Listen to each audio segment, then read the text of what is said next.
Welcome to the Texas Women in Music podcast. Today we're diving into the rich genre blending world of Austin singer-songwriter Claudia Gibson. With folk roots anchoring her sound, Claudia weaves in threads of rock, classical, bluegrass, Celtic, and soul, crafting music that's unmistakably her own. Her latest album, The Fields of Chazy, produced by legendary Texas songwriter Walt Wilkins, has been called a travelogue through time and the vast expanse of America by the United Kingdom music critic Alan Cackett, who says it conjures the spirit of John Steinbeck and Townes Van Zandt while staying deeply personal. Claudia is no stranger to recognition either.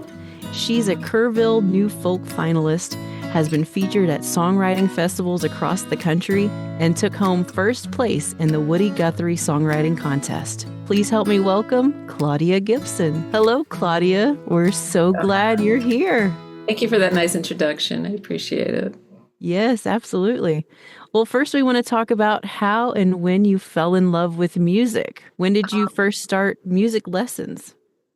I think I fell in love with music a long time before I had music lessons, because when I was growing up, there was still top 40 radio. So being kind of a hostage of my parents' car in the back seat and growing up in the New York suburbs, I just heard such a wide variety of music. And really, I recognized later on just some really great songwriting. I mean, I was drawn to things like as diverse as soul music, and then things like Ode to Billy Joe or Johnny Cash and rock music. And I was the youngest of three girls, and my oldest sister went to Woodstock when she was 17 and started bringing home all this great music. And I was a little kid going, oh.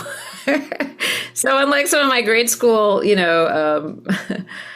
colleagues, classmates, I had some really great music coming home. And then as I got to be a teenager and went off to college, I gravitated towards my own things, but yeah, that was what really got me started playing guitar. I became fascinated with songwriters. So I kind of stole her guitar when she wasn't home. I wanted to take cello, but my mom was a single mom and couldn't afford cello. So I just went in and started playing her guitar and then writing terrible songs. And then my mom eventually got me guitar lessons. So yeah. That's wonderful. Who were your biggest musical influences during your formative years? When I was young, I mean, besides there was just a whole bunch of influences. The big ones, of course, were the Beatles. But I think what I really dove into, like I said, were those singer-songwriters. People like Neil Young and Joni Mitchell and Stephen Stills and James Taylor and Van Morrison. When I was a kid, that's what I heard. And I was like, wow, this is great. And so I thought everyone just wrote their own music. I didn't know any better. And then as I got older, I had, more rock influenced heroes like Chrissie Hynde and bands like Squeeze and The Clash and all that. And then, later on in my 20s, the Replacements, and I played in rock bands. So I had a lot of different diverse influences. And I also studied classical. So there was, when I was studying music composition in college, I just fell in love with Beethoven. I was kind of obsessed with his music. And so, I had a lot of different influences, but mostly it just always keeps coming back to singer-songwriters, whether they were folk or rock or country. You're what I'd call well-rounded. Yeah, that can be good. And then sometimes if people want to say, well, what is your style? It's like, I'm not straight country, I'm not straight folk, I'm not straight rock. So that can be, a little bit of a disadvantage at times. But I think for me, it's just who I am. So I go with it. That's awesome. Yeah. How has your background or upbringing shaped your sound? It's just given me a wide knowledge. I mean, my background, I was really lucky. Growing up in the New York suburbs, there was just so much good music around, good musicians. When I was 18, I started playing in clubs. I didn't go to college right away for a couple of years. And the musicians around the area I grew up in, I was really into jazz for a while. I was taking jazz guitar lessons from a really fine guitarist named Chuck Loeb, who passed away a couple of years ago. But, he was only like 18 or 19 at the time, teaching at the local rec center. And so and when I started playing out, these were all the people that were in my community in Rockland County, and they were wonderful musicians, and I learned so much from them. And I learned a certain like professionalism, and I learned a certain standard, because in New York, it's not quite like in Texas. If you play out, people will say, "Oh, that's nice." In New York, a musician will come up to you and say, "Oh, I noticed you had trouble with this, or you didn't quite make this." They're much more straightforward to point things out, which for me, I actually found helpful. I didn't fall, for some reason, I just didn't fall apart. It didn't make me cry. And so, I had the same thing when I went up to college. I was studying classical guitar and composition and also playing in rock bands. And I went to college up near in a town called Woodstock, New Paltz, up near Woodstock. And so there was also great musicians around there. And so I had a pretty high standard. And I think that really helped me when I was starting, stayed with me. Right. Yeah. How are you supposed to get better if you don't know what you're lacking Right. in? Oh, yeah. Right. And then when I came out to Texas, it's like, or even, later on in bands, there's some people who just, like you can't say anything. If they say, "Well, what do you think?" And I always say, "Well, do you really want to know what I think?" You don't really want to know. It's like, and then I've had people say, "No, tell me the good and the bad." And I'm like, okay, and usually, most people are really good, but we all have room for improvement. I know I do. So Can you walk us through your songwriting process? Usually I have a studio here that I work in. I'm lucky in that I have my own kind of office studio with a lot of guitars. And when I sit down to write, I usually will, unless something just comes to me, which is what people think, "Oh, you get this great idea and it just comes to you and boom." That happens like once every 5 or 10 years. I don't know, hardly ever. But most of the time it's just sitting down with an idea and starting out on guitar, maybe coming up with a melody. Sometimes a little idea will come to me when I'm driving. I have I have an iPhone full of voice memos. Other times, if I'm doing a songwriting group, which I do from time to time, that I'm involved in, you'll get a prompt. And so you'll write out of that. And just basically taking that prompt or taking an idea and just kind of going with it. Sometimes it can be really fast, and sometimes it can be slow. I tend to write on my own. I wish I was a better collaborator, but that's what's hard for me to do. But yeah, just sitting down with an idea, and you kind of have to just force yourself to do it, because if you just wait for inspiration, it doesn't work. So the more you write, it's like if you get 10 to 20% that are keepers, the more you write, the more you will have that are good. So that's kind of the secret, just quantity. And I guess learning how to get into that zone on a consistent basis. It's just work. That's the one thing that I learned that was really helpful about music school. I didn't learn a lot because I wasn't classically trained. I'd taken classical guitar, but I wasn't an orchestral musician. So I didn't come in knowing, okay, well, this and this and this and this is how I do it. But just sitting down and approaching it in a systematic way and not waiting for inspiration is just really the way. There's some people who say, "Oh, I just write when I'm inspired," or "I'm writing all the time," or, they go through periods of where it's a lot or where it's not so much, but trying to get consistent. I know that's been, it can be hard sometimes, if stuff's going on in your life to get that going. So would you say you have any rituals or habits that get you in the zone or help you stay creative? I like having a cup of tea. So yeah, I'll have like tea, not coffee. Sometimes I'll close the door because, if my husband's he might be out in the apartment doing something else. The cats, I know you were asking about my cat, James. One of the cats will come in. Oftentimes it's our little gray cat who will come and sit with me. I call her the Muse. Oh. Play on words. But yeah, just to sit and really just to play. I have to have a desk, so I make sure that I always have it. When I move somewhere, every few years, it's like I have to have a desk that I like, that fits, that looks out on a window. I'm kind of a sucker for nice pens and things like that. But I'm terrible. I realize I have a really bad addiction to buying like nice, pretty journals. Going into a stationery store, seeing them online, and then I'll write in them a bit. But it really just works the best to have something like like this. This is a good one. Just something that flips over, that I can write one page and then go on to the next.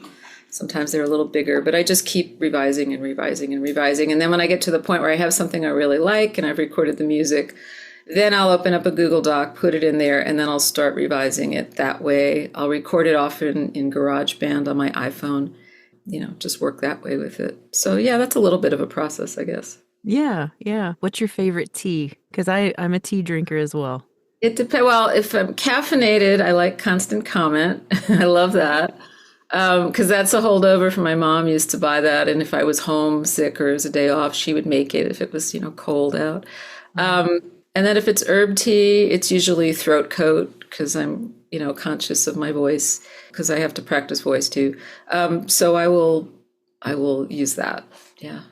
Wonderful. So you mentioned earlier that collaboration isn't one of your strong suits, I guess, but how beneficial have you found collaboration? For me, when I was younger and I was in a rock band with my boyfriend at the time, we were living together, we would write, all the time. So that was pretty organic. And even afterwards, when I kept the band, when we weren't a couple anymore, we lived separately, we would still get together and write. And that was just kind of natural. But then I didn't write for a long time. And when I started writing music again, I was a young mom. I was kind of isolated living up in the country. I'd moved out of the city. I didn't have anyone around there I knew. There was really no musical scene. I mean, we lived on a dirt road up in the Hudson Valley. And there wasn't any, I didn't know about what was going on. So I just started writing on my own. I'd gotten an acoustic guitar again. But I think I have gotten together with people to collaborate, sometimes a little more formally if it's a group that you're put together, in a workshop or a program. And it can be great to get input from other people, just for ideas. I mean, I have a friend of mine here, a songwriter. Her name's Chris Schultz. She's lovely. And she came over, she says, I'm terrible at co-writing. I said, so am I. So we decided, and we're both known, we make jokes about how many sad songs we write.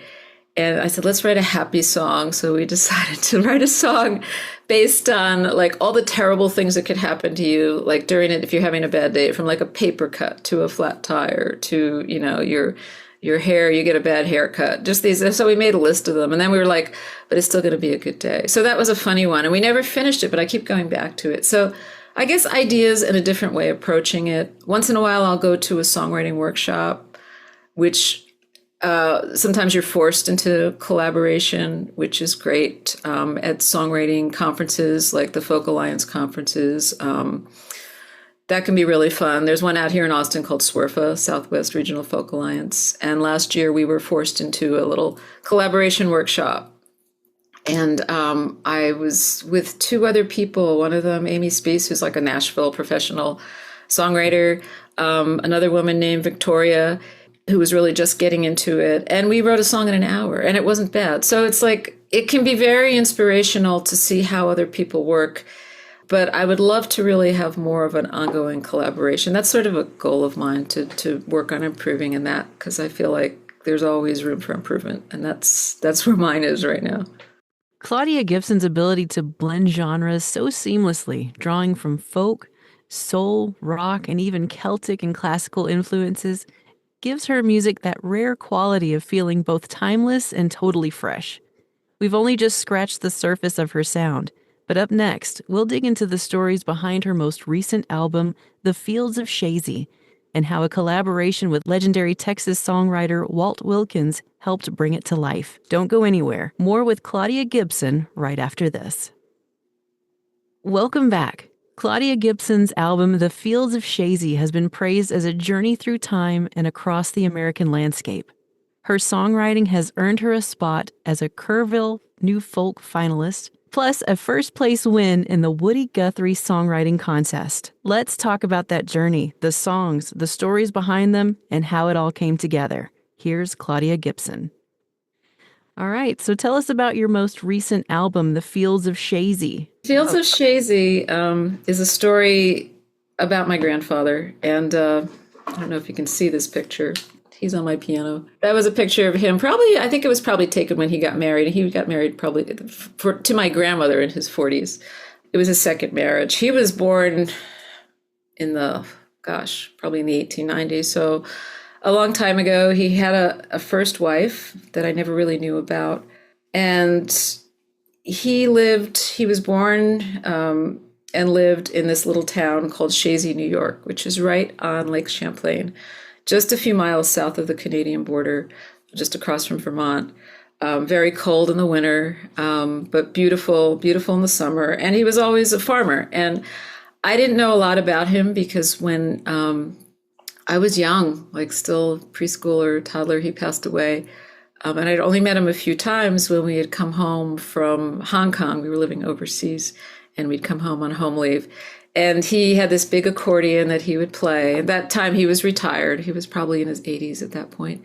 And he was retired, and we would, he would play his accordion, and we would dance around his kitchen. And I realized I always, in later years, I had this just love of Celtic music, but he was French Canadian. My maiden name's Thibodeau, so his name was Thibodeau.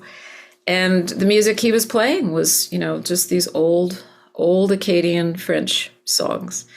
And so I love that. But I had never seen where he was buried, which was up in Champlain, New York, just a few miles from Chazy. And so I was up there in the summer, I think it was 2015. Yeah, it was 10 years ago. And I was going up there, and I decided to go up to Champlain to see his grave and my grandmother's grave. And when I got there, I found it finally, and I found the gravestone, and it had his name and my grandmother's name, and then there was this other woman's name on there. And I didn't really know who that was. And then all of a sudden, I just heard my father saying, "Oh, Grandpa had a first wife, and she died in childbirth." And I remember him telling me that when I was really young, and I didn't really even know what that meant when I was young. Yeah. But I'd never really, it wasn't at the forefront of my brain until I saw her name. And then, so I started researching a little bit about, when she had died. They'd been married about 8 years, and she died. And so they were childhood sweethearts, apparently. He stayed best friends with her brother. And, he was a farmer. And then I found these old pictures that my cousin had sent me. I don't know if you can even see them from here.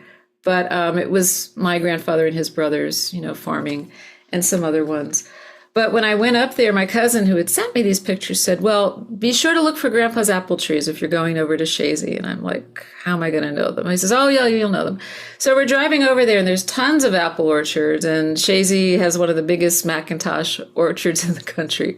So I was like, we'll never find them. We're driving down this road to go to the landing, which is right on Lake Champlain. And all of a sudden I looked over, and I saw these really old, 100-year-old gnarled apple trees. And I just went, it just hit me like that. And I said, there they are. Oh. And I just knew it, and I mean, I don't know it, but I knew it. Like there was something tangible. And then I realized I kind of put together, his life from looking at going into ancestry and census things and all that. And what he had been doing, it was 10 years since his wife died, until he had gotten married again. So he was a widow for 10 years and a widower. And he was planting, and he was working on farms, and he was helping to plant these orchards, which I saw many years later. And so, my grandparents on my Grandpa Thibodeau and Grandma Thibodeau, they never had much money. He was a tenant farmer. He never owned his own farm. And so there wasn't much that they had left to any of us, except when I went up there, I realized, oh no, I started remembering about the music that he had left me, and then these trees that were there in this beautiful landscape. So when I went to design the album, my sister's a graphic designer, she helped me. I had this image in my mind, and it was something like this. And that's the cover. And I found an image online from an artist who, he's a very successful artist who designs these sort of woodcut type prints. And he let me use the image for not a lot of money, which was lovely because he's very successful. He designs for American Express. Oh, wow. And Mercedes and all these people. He says, no, I like working with smaller artists too. And so he gave me a nice break on the price. And anyway, so it all came together. And the Fields of Chazy is a song I wrote. I just kind of sat down, and I had this idea, and this line just came to me about Grandpa died when I was young, a farmer and a farmer's son, because his father was a farmer.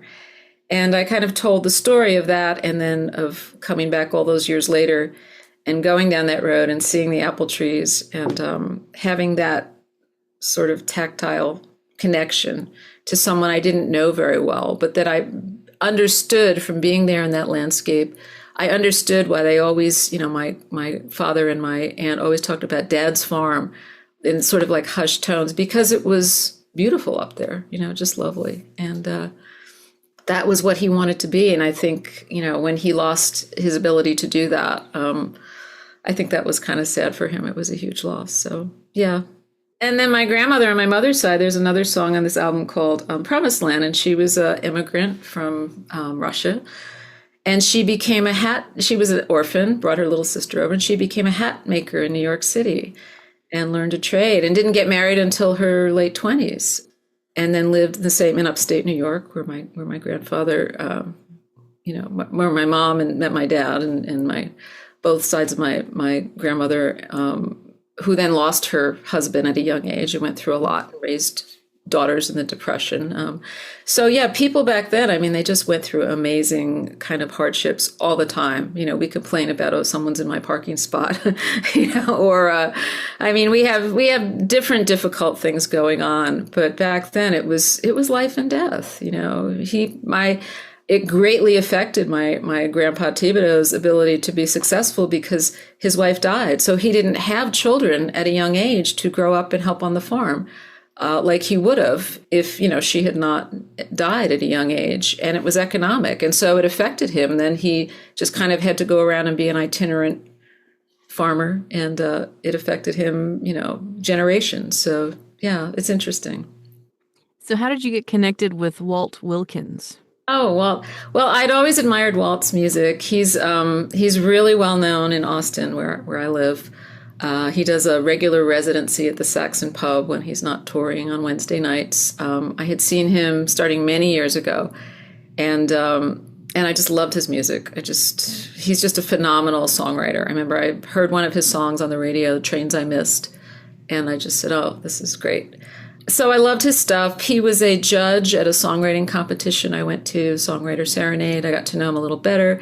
He produced albums for a few friends of mine, Jordi Baizan, Terry Klein, and I liked those. And when I decided to make this album, I knew it was kind of a personal, kind of folkier album. And I got started talking to him at the Corpus Christi Songwriter Festival where we were both playing. And it just sort of popped out of me. I said, would you be interested in producing this album? And he said, yeah, of course. So I sent him the songs. He really liked them. His partner, Ron Flint, who's the co-producer, has a studio here in Austin called Jumping Dog. And it just kind of organically sort of happened. And we recorded it 2 years ago this summer. And then it came out last March. So I got to know some great, wonderful Austin musicians. Rich Brotherton, one of them who plays a lot of different things, who I've worked with since in shows. And so, yeah, it was a great experience. What was it like working with him? With Walt, it was great. He's really he's kind of like a Zen sort of, I don't know, kind of Dalai Lama kind of person. He's very centered. He loves recording. He's always like, I just love doing what I do for a living. And very accomplished. And Ron Flint is one of those musicians and a engineer who just can play anything, is super calm. They're both just really calm. You sit in that studio and it's like, oh, you're just in the nicest place in the world. And all the musicians they bring in are just top notch. Most of them were Austin people. I had Pat Burns sang on a traditional song I did called the Night Visiting Song.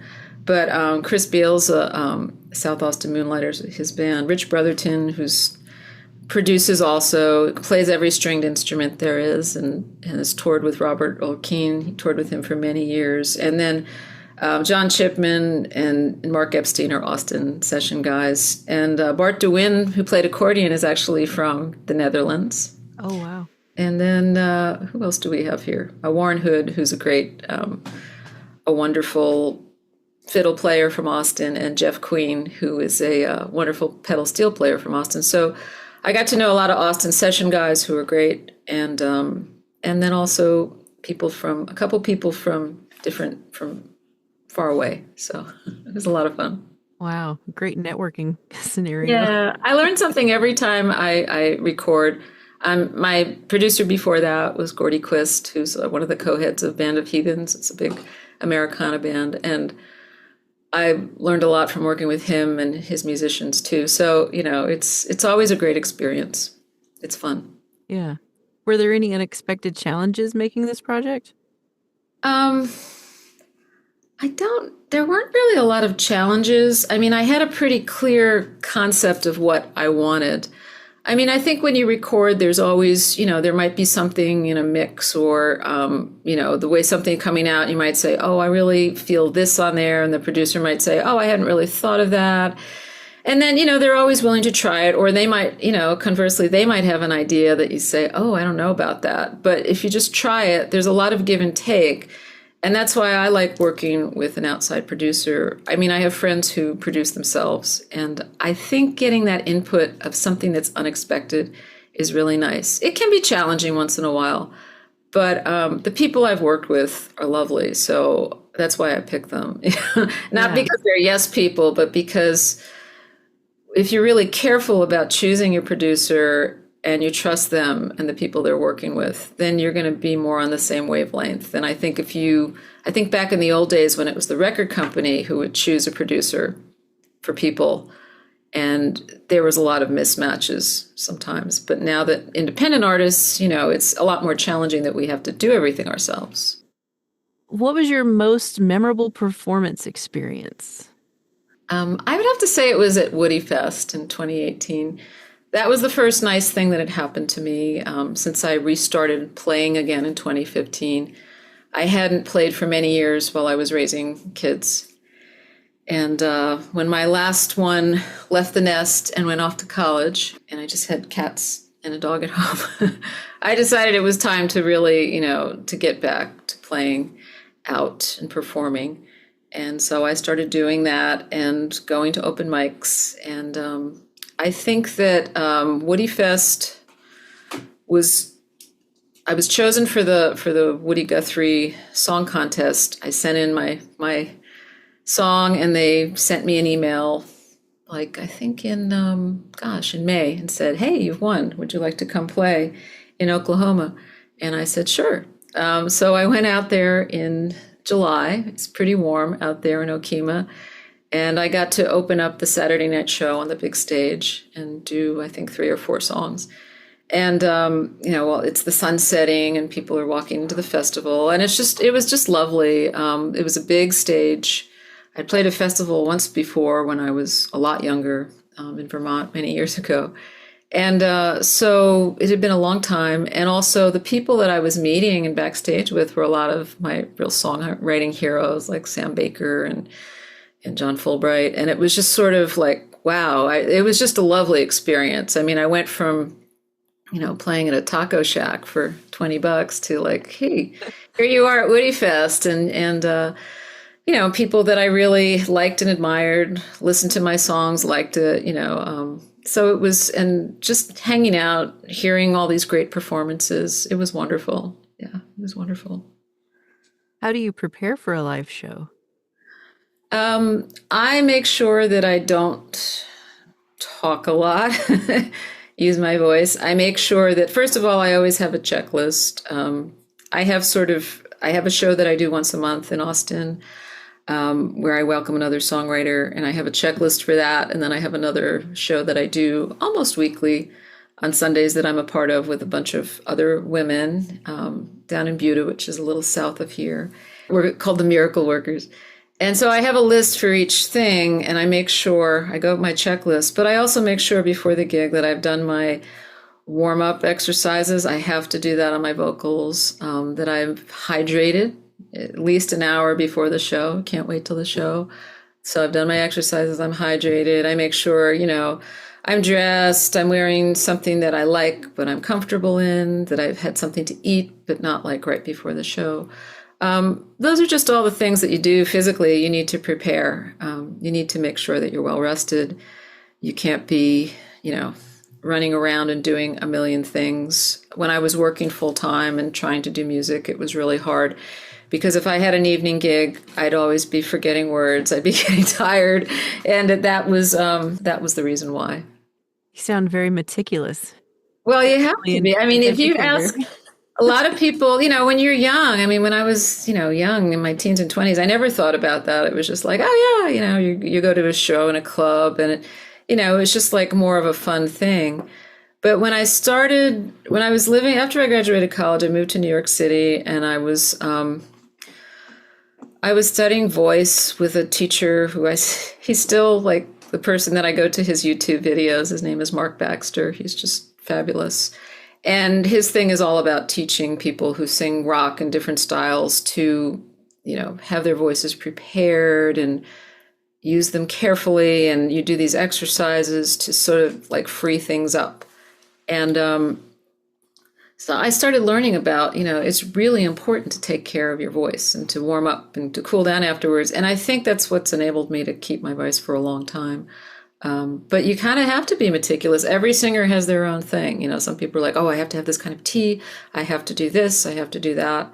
When I go to conferences, like there's one upcoming called SURFA, Southeast Regional Folk Alliance. And that's going to be, it's usually in Asheville, but it's going to be in Kentucky this year because they had some damage at the venue they usually use. I'll room with another singer-songwriter and I'll watch what they do, and it's usually everyone brings their little teapot, everyone has their own little thing. Oh no, I can't have dairy the day, I can't have this, I have that. I have to do my yoga. I have to do my meditation. So everyone has a little ritual.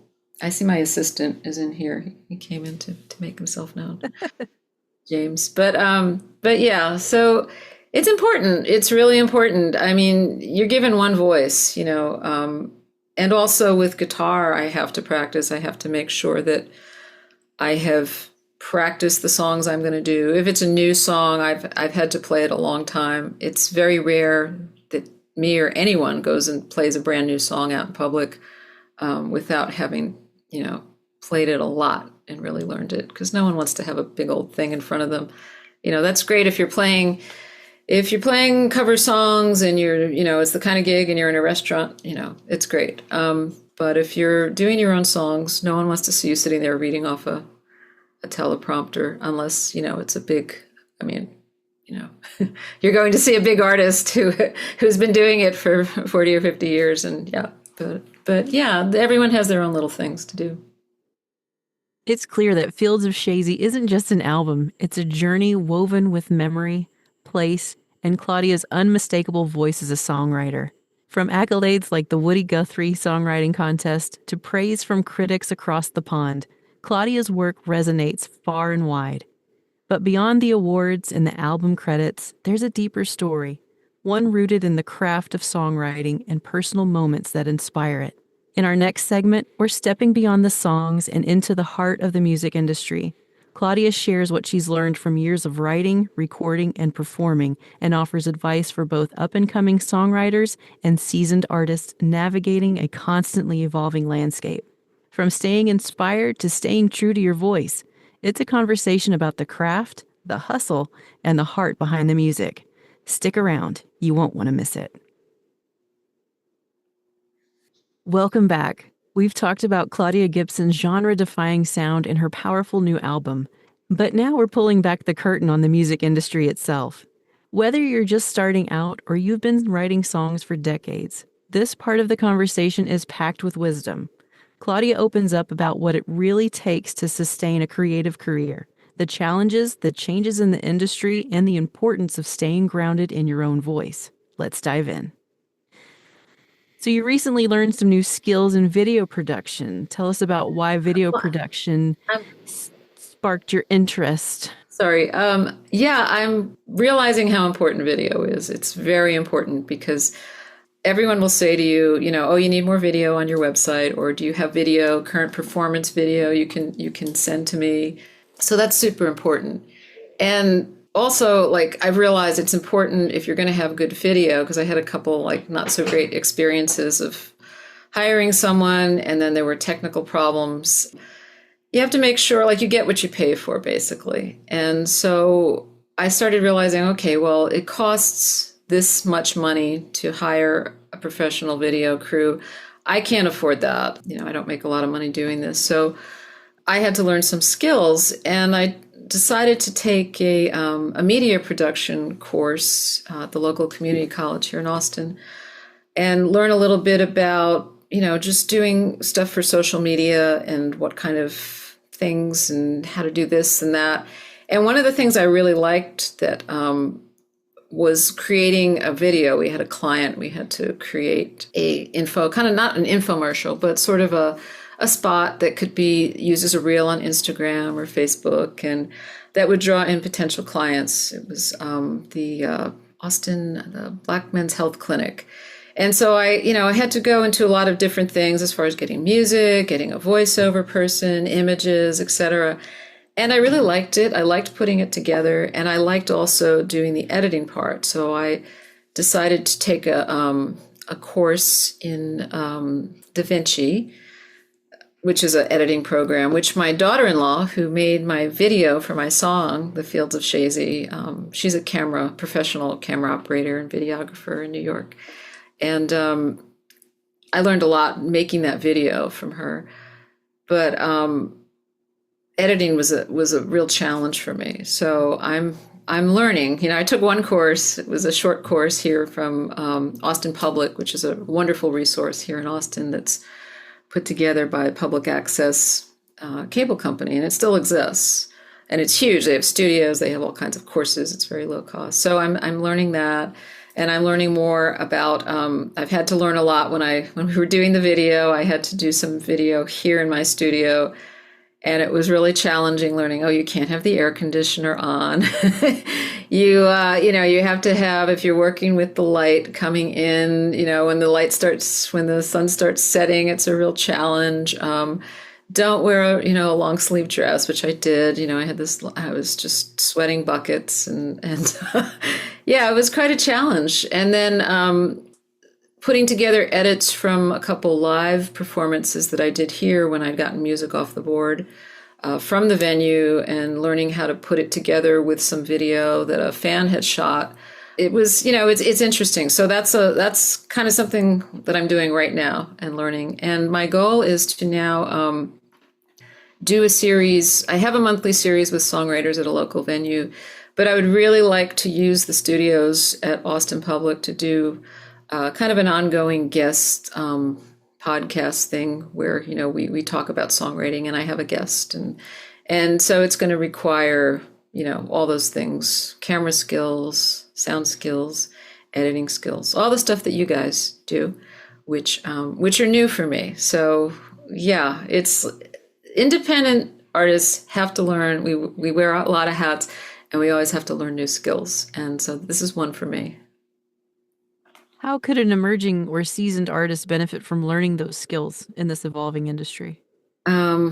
Well, like I said, it's just we have to do a lot. So video is definitely important. Learning how to make these are all the things I'm learning now that I've been kind of deficient in. Putting up Instagram reels and Facebook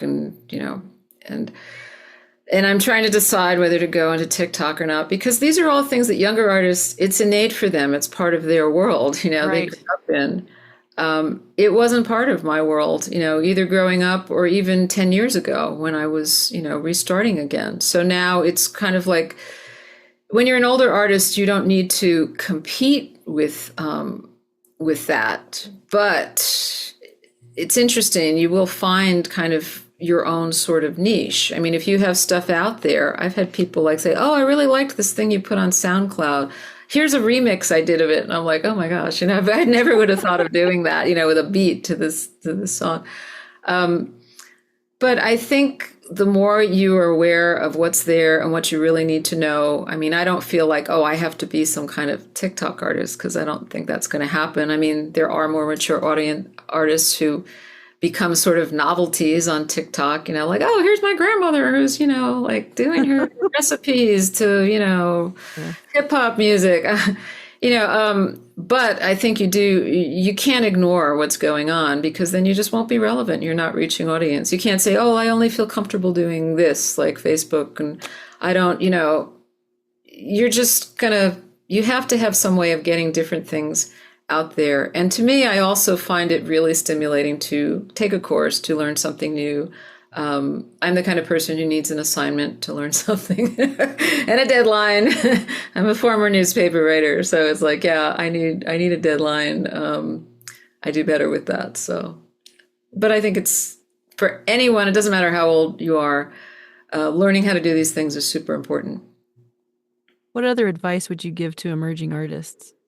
Oh gosh, I don't know if I want to give advice because I am learning all the time. But I think one thing, I was talking about this the other day with my husband, and I think one thing that I mentioned before that's really important is to just really have a level of professionalism. I mean, I was really lucky in the people that I dealt with when I was young. They were seasoned professionals. They did it for a living, and they were like, do this, don't do this, And so I made sure, you show up to the gig early, you're as professional as possible, you don't get high or drink, you don't, you treat this like a profession, and you treat it with respect, and you don't take it for granted. And the people that I know who it's not okay to say, oh, well, it doesn't matter if we don't start on time, or we can end early. It's like, I heard someone saying that to me recently, a younger artist, and I said, no, it's really important to start on time. I just can't, if you go and you see the session guys, especially some of these fellows that I've worked with, there's a bass player here in Austin, Morgan Thompson, that I've worked with over and over again on important shows, if I have a showcase or an album show, because he'll show up early. If it's a rehearsal, he has everything charted out on his iPad, everything is perfect. And it's like, if you're going to be a studio musician, that's what you have to be, or a session guy. If you're going to be a performing songwriter, you have to really know your stuff. You have to be well-dressed and present yourself. And you also have to kind of be aware of what's going on. And also, I go to music conferences. I go to see other artists. I make it a point to promote my fellow artists in shows where I know, this is a show where it's really important, a local show, to sell tickets. So I might, if it's a friend of mine, I might say, hey, I'm going to this show to support my friend. You should go too. So all these things, the more professional you are, I think that just helps your reputation, just being consistent and really not depending on anyone to say, because I don't have wild success. I mean, I like the songs I write. I'm trying to build on what I'm doing. But there's no one who's going to come in and say, oh, we're going to make you a star. That doesn't exist. If it ever did, maybe it has for a few people. It's all about relationships with your fellow musicians, treating them well, not being glad for them, even, if they get something that you were up for that you didn't get, being glad for them, supporting them. It comes back to you when you make friends with other musicians and you really forge relationships. You become part of a community that's so much bigger than just getting that one gig or that one spot that you wanted. So yeah, I think all that stuff is so important. Just really being professional, being part of a community, and caring about your fellow performers and songwriters. Yes. Integrity. Be a good human. Yeah. I think in any profession, it's important to be really professional. But I think in music especially, because for some reason, people tend to think musicians, we have this reputation, oh, we're flakes, they're all flakes, they sleep late, they do. And really, I think maybe that might be the case, for some people when they're young. But I think if it's something that you're really pursuing, there's very few people that could get away. You'd have to be some kind of a genius to kind of get away. And even that, I've known a couple people who they were really, especially when I was younger, they were just really, really, really talented, but they were so flaky or they were so undependable that people would get tired of them. And, so. What's something about the music industry most people don't realize?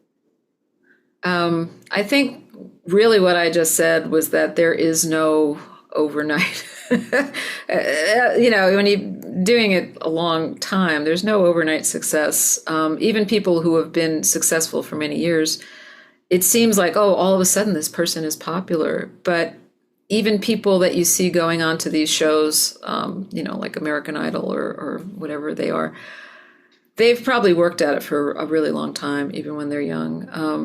And I think that people don't understand how much of a business it is and how much there is around it. There just isn't someone getting up there with a guitar. There's people who work relentlessly as publicists, like that's super important. This last album I did a Kickstarter because I knew I needed a publicist. And, I put out good albums before, but I didn't have someone to say, to bring them to a writer and say, here, you should listen to this.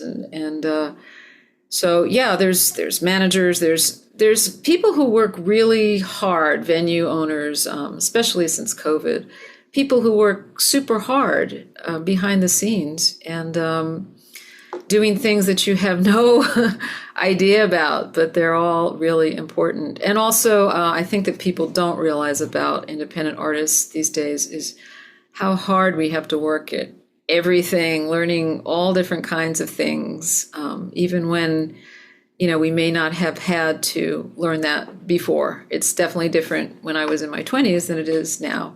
I didn't have to worry about writing my bio, about having a website, about learning about video, learning about how to do home demos, etc. It was just like, okay, well, maybe a record company will sign me, and once they do, they'll do all this stuff for me. And that doesn't really exist anymore. Aw. Well, it was good and bad. I worked for a record company for a short time in my 20s at Arista Records when they were launching Whitney Houston. And, it was good and bad. There were people who got the big launch behind them. And then there were artists like my brother-in-law was in a band called Scruffy the Cat. Bands that were very good, artists are very good, but for some reason the record company didn't get behind them, but they still had to be out on the road, usually like in a dirty van with a bunch of guys. And they would become in debt to the record companies. So it's a different model now. In some ways, yeah, you don't have an art department to put together an album for you or a publicity department. But in other ways, you don't have to be doing songs you don't want to do or be stuck with a producer who is like a complete mismatch or going and playing like some pretty crazy places. So yeah, there's some freedom and responsibility. Exactly. And I kind of like it better. I really do. Because the stress, I was never a signed artist, and the stress in my 20s of trying to do that, it can make you really doubt yourself. And, so when I got to the point of, okay, I'm going to have kids now, I have a family, I just said, I don't want to do this anymore. This is really hard. And it wasn't even the hardness of it. It was just the constant rejection. After a while, you can get rejected for gigs or this or that. But if there's only one path in, and that's through a record company, and you're, out there doing this and it's not happening, after a while, it's like, okay, I'm just not going to do this anymore. So and then when I came back, my music was so much better because I wasn't worried about that anymore. So relaxed state lets the juices. Yeah, and I was writing what was more true to me. So that was much better. Great. All right. Before we let Claudia go, we're going to switch gears. We've talked shop. Now it's time for a few fun questions. I look at what's coming next and, of course, how you can follow along with her journey. So if you weren't a musician, what would you be doing? Oh, boy. Well, I've always been a musician, but I've had a lot of other crazy jobs. Not so crazy, but when I was 18, I was a truck loader for UPS. I don't think I'd be doing that. I was a telephone operator back when they used to have those. I was a waitress. I hated that. I think I would probably be a photojournalist. I used to really be into photography, and I became a newspaper writer for several years. So I really liked that, but I loved the combination. I think my dream job, if I hadn't been getting into music, would have been to been a photographer for like National Geographic or something like that, where I could go to Africa and take photos of lions, travel the world. Yeah, that would have been sort of my dream job. But I had to make a decision at one point between photography and music because they were both so expensive. Yeah. So, yeah. What's a surprising fact about you that fans might not know? A surprising fact about me. Oh boy. This question always kind of stumps me a little bit. I don't know. I think I lived overseas in Hong Kong when I was young. I can change an oil in a car. I can drive a stick shift. I guess those are all maybe surprising things. I have electric guitars and I can, make a. I used to play kind of grungy rock music, so maybe that's a surprising Nice. Yeah. fact about me. Yeah, garagey rock music before grunge was a thing. So Yeah. When you listen to music in your car, what's currently on your playlist? What have I been listening lately? I started listening to some old music, like Neil Young, old stuff. Because we went to see that Neil Young, his wife Daryl Hannah made this weird little road movie about a tour he did. It was kind of slow, but we went to see it. It was on for a couple nights at a studio in Austin, so we went. But I realized I still love his music, and so much of what I learned from guitar was from him, and because it just seeped into my consciousness at a young age. So yeah. Him, and then I've been listening to a lot of contemporary bluegrass because I've taken up the mandolin recently. Oh, yes. Yeah, I started studying with a wonderful bluegrass artist from Nashville named Emma Borders. She's fantastic, and she looks like she's about 16, and I'm sure she's in her late 20s, and she plays phenomenally. But yeah, a lot of contemporary bluegrass, Watch House, Chris Thiele. I love that stuff. I can just listen to it for hours. Do you have any new music in the works? Yeah, I'm writing, and I've been planning. I've actually got back in touch with my first producer, Gordy Quist, who lives here in Austin. And I really I loved working with Walt, but there was things about working with Gordy that I've really missed. And he has a studio. He's a co-owner of a studio here in Austin. So we're talking about getting together to work this summer. So I'm going through the pieces of songs and complete songs and things that I've assembled and trying to put together music to get some recording done this summer. So that's my newest focus. Where can we see you performing live this summer? Right now I'm performing in Austin. I have a monthly series here in Austin that's called the First Sunday Songwriters. One of my guests this coming month, is a local songwriter, Patty Dixon, who's wonderful. Like me, she also relaunched a career. When she used to play, she had a song recorded by the Dixie Chicks. She's a great songwriter. And then I'm going up to Tacoma, Maryland, just outside of DC, in July, actually. And I'm doing a gig there with another songwriting friend, Annette Wasilick.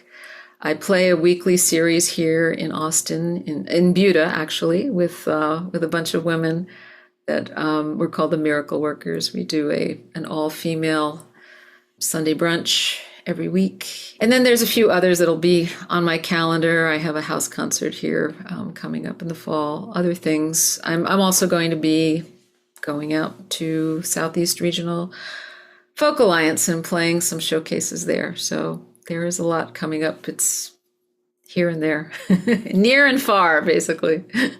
Yeah, you sound pretty busy. That's awesome. Well, Claudia, thank you so much for being our guest today. Well, thank you so much for having me. It's wonderful. I really appreciate it, and I've enjoyed it. And that's a wrap on our conversation with the incredibly talented Claudia Gibson. From her genre-spanning sound to her insights on the music industry, it's clear that Claudia brings both heart and depth to everything she creates. If you enjoyed today's episode, be sure to visit www.claudiagibson.com to explore more of Claudia's music. You can purchase merch, her latest release, The Fields of Chazy, and pick up copies of her earlier albums, Louisiana Sky and Step by Step. Just head to the store page on her website.